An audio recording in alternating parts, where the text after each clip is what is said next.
어차피 1등이 달려나가면 2등도 먹을 파이가 있겠다라고 생각을 해서 하이닉스에 전 재산을 넣게 되었고 한 1억 정도 시드가 생기게 되었죠.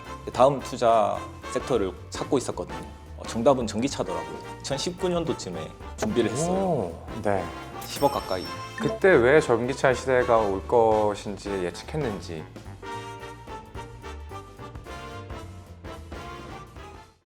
안녕하세요.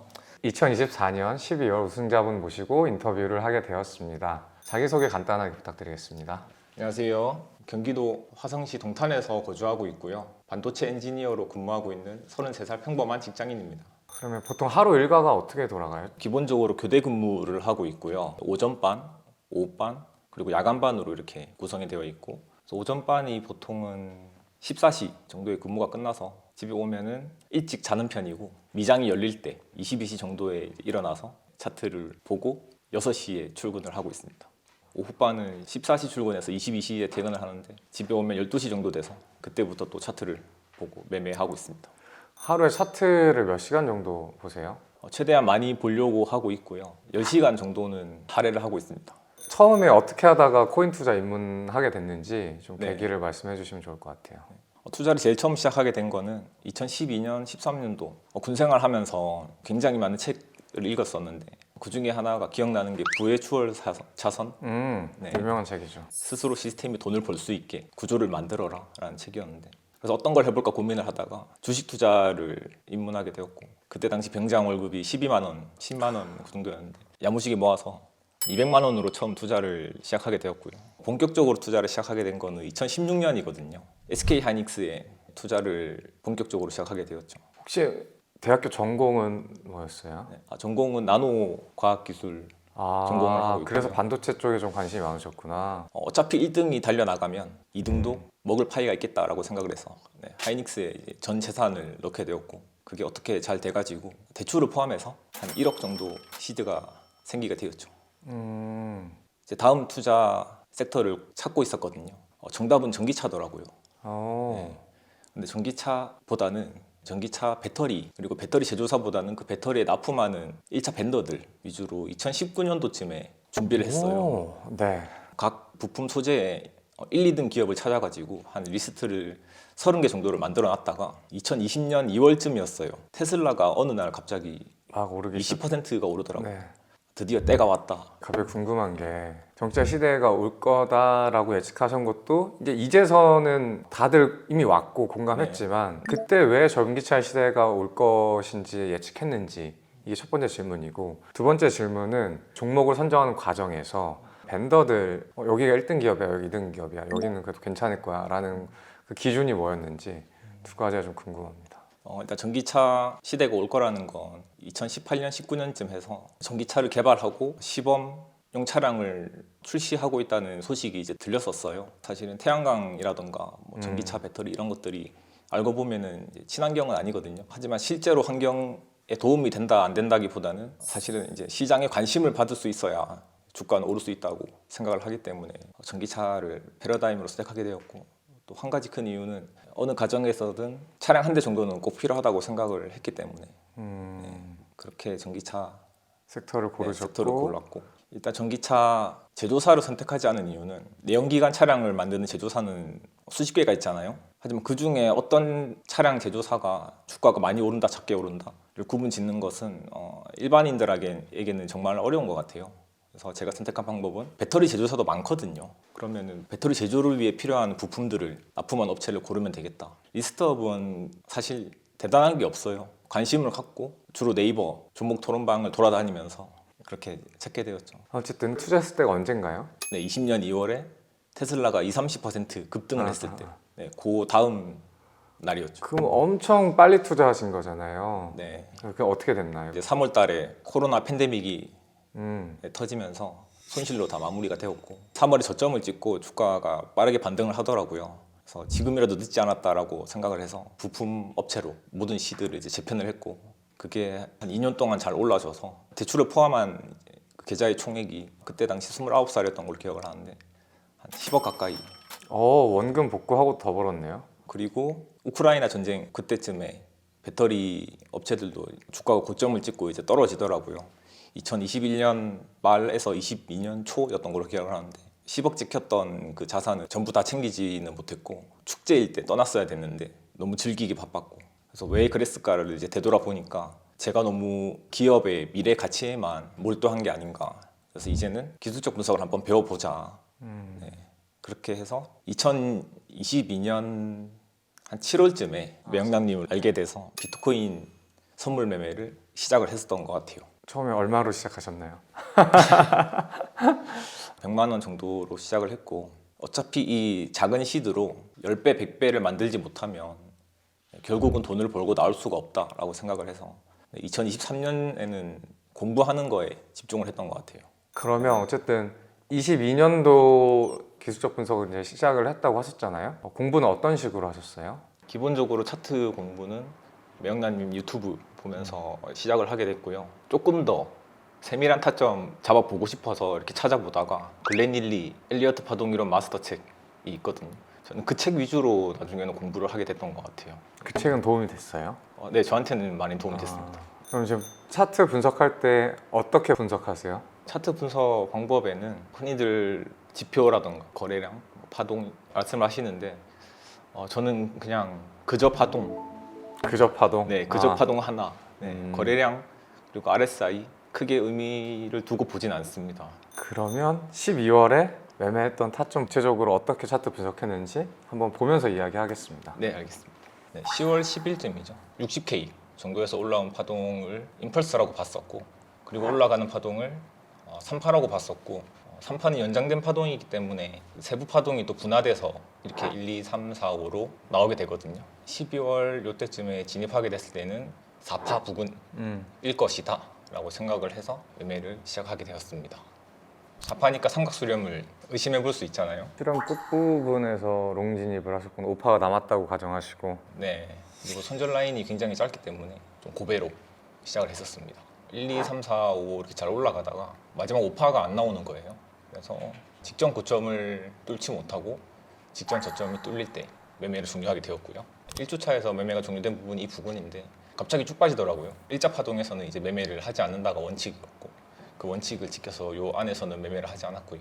그리고 92K 저점을 못 깨길래 아직도 파동이 진행되고 있다라고 판단을 해서 이 삼각수렴의 크기를 바꿨어요. 근데 저는 이런 삼각수렴 처음 봤거든요. 여기 글렌힐리에서는 이렇게 삼각수렴 하나요? 네, 글렌릴리는 상방에 유리한 그런 내용이 있구나. 네, 상방에 유리한 삼각수렴을 제시를 하고 있어요. 삼각수렴이 끝나가는 요 부분에서 롱을 잡게 됐고 직전 매물대를 도달했을 때 일부 정리를 했고요. 3파의 끄트머리라고 보이는 요 부분에서 일부 정리, 한 파동 더 올라가길래 5파라고 생각해서 이제 완전 정리를 했습니다. 2주차 마지막에 정리했던 고점이 직전 고점 104K를 못 넘었기 때문에 롱이 더 있다고 생각을 했고요.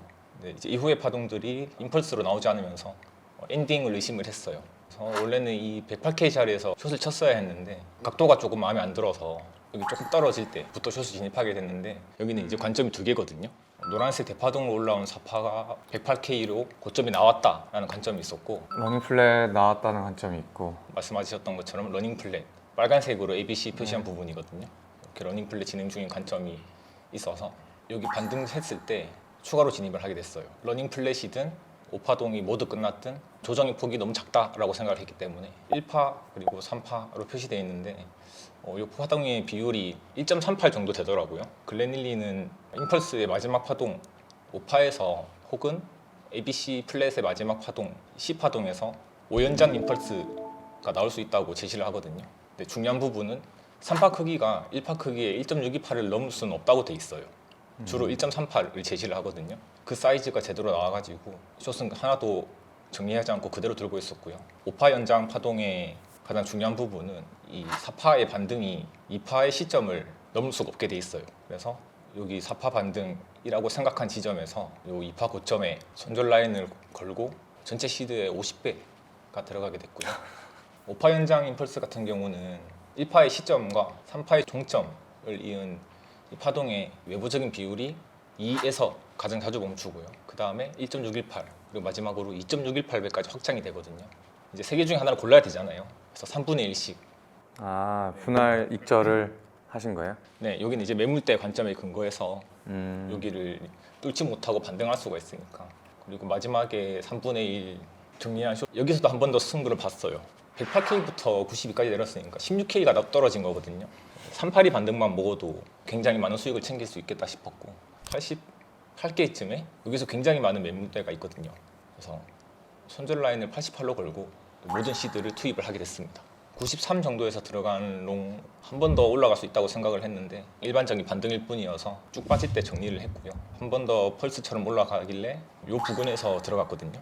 3-1을 생각하고 들어간 건데 3-1이 안 나왔기 때문에 여기 쭉 빠질 때 또 정리를 했습니다. 그리고 노란색 B로 표시되어 있는 이 채널 안에서 전체 시드의 30% 정도가 갈리게 돼요. 위아래로 계속 매매를 하면서 시드가 좀 갈리게 되고 24일쯤에 92K에서 한번 반등이 나왔었고 굉장히 펄스처럼 보여가지고 노란색으로 전체 ABC가 만들어질 수 있겠다라고 생각을 해서 롱 진입을 하게 됐고요. 4파 삼각수로처럼 보이는 곳에서 다 정리를 했어요.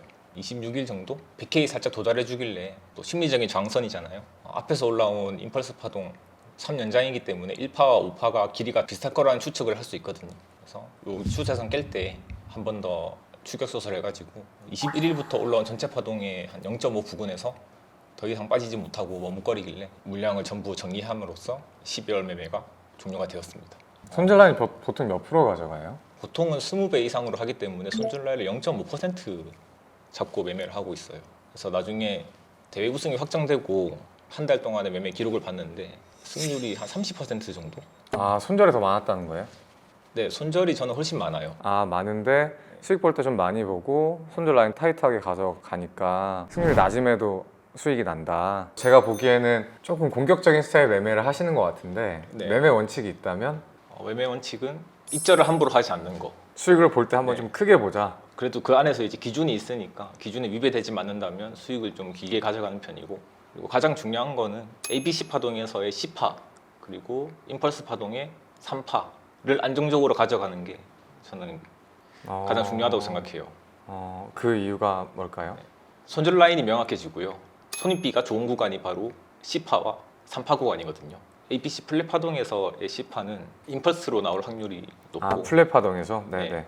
그리고 A 시점을 훼손하지 않으면은 손익비가 굉장히 좋은 구간에서 진입을 할 수 있거든요. 롱 타점을? 뭐 숏도 가능하겠고요. 아, 네네. 네. 그래서 ABC의 C 파동을 잘 먹어야 하고, 그리고 임펄스 파동도 5파가 나오기 전까지는 ABC 플랫과 동일한 움직임을 보이기 때문에 같은 의미에서 그렇게 말씀드렸습니다. 시청자들한테 알려줄 수 있는 좀 나만의 노하우, 팁 이런 게 있다면? 조정이라고 부르는 그 횡보 구간에서는 채널이 주로 딱딱 들어맞는 경향을 많이 보이거든요. 그 채널의 역방향으로 깨지는 확률이 높다고 자주 말씀하셨잖아요. 저도 그거에 동의를 하고 있고, 만약 채널이 딱딱 들어맞는다면 그 채널의 반대 방향으로 포지션 진입을 시도해 보시면 좋을 것 같고, 그리고 제가 거의 돌파 매매 위주라서 돌파 매매 팁을 알려주세요. 단순히 돌파한다고 매매를 시도할 수는 없고요. 네, 그 안에서 보이는 파동의 마무리를 잘 파악하는 게 중요한 것 같아요. ABC 플랫의 조정일 때 아까 차트 분석할 때도 나왔던 그 노란색 ABC 부분인데, B파는 A에 대한 조정이잖아요. 네, 그러면 그 B파는 채널을 타고 움직일 확률이 높거든요. 네, 그 채널을 부수고 올라갈 때 그때 C파, ABC 플랫의 C파 돌파를 먹는 방식을 주로 이용하고 있고, 왜냐하면 파동상으로는 이제 C 임펄스 자리가 명확하고, 그다음에 채널 관점에서도 채널이 형성되고 있는 방향의 반대 방향으로 깨졌기 때문에 상방을 볼 수 있는 위치거든요. 네. 질문이 있습니다. B파가 추세에 따라 이렇게 올라가잖아요. 그러면은 어쨌건 C파가 추세 반대 방향으로 갈 텐데, 그러면 B파 추세를 딱 그려놓고서 방향 깰 때마다 시도를 하시는 건가요? 아니면은 그 끝점 거기도 파동 카운팅을 하셔서 끝점에서 노리시는 건가요? 끝점에서는 주로 저배로 많이 노리는 편이고요. 그 반등이 임펄스 파동일 때, 그리고 다시 깨게 된다면 그때는 조금 더 본격적으로 투입을 하기 시작하죠. 앞으로 목표가 있다면? 목표는 한 번 더 우승을 해서 2회 우승. 이 자리에서 또 인터뷰를 하는 거를 일단은 최우선 목표로 가져가려고 합니다. 그럼 좀 더 먼 미래 꿈이 있다면? 100억이라는 자산에 한번 도달을 해보고 싶어요. 마지막으로 시청자들에게 해주고 싶은 말 있다면? 트레이딩을 시작한 지 3년이 됐는데 하루에 10시간씩, 그리고 3년이면 차트를 10,000시간 봤다고 생각을 하거든요. 만 시간 아직 안 본 사람들 만 시간 봐라. 좀 차트 보는 시간을 늘리고 음. 선물 매매에서 수익을 계속 가져갈 수 있으려면 정확한 차트 분석, 타점 잡는 게 중요하고 두 번째는 리스크거든요. 아무리 타점이 좋아도 한 번의 매매에서 많은 포션의 시드를 잃게 되면 복구하기가 어려워요. 그 부분을 잘 유의를 하셔서 한 번 매매할 때 10% 혹은 20% 이내로만 리스크를 가져가시는 게 꾸준하게 수익을 챙길 수 있는 방법이라고 생각을 합니다. 오늘 이렇게 12월 우승자분 모시고 인터뷰를 하게 됐습니다. 오늘 진솔한 이야기를 길게 해주셨는데 여러분들한테도 많은 도움이 됐으면 좋겠습니다. 이만 인사드리도록 하겠습니다. 수고하셨습니다. 수고하셨습니다. 수고하셨습니다. 네.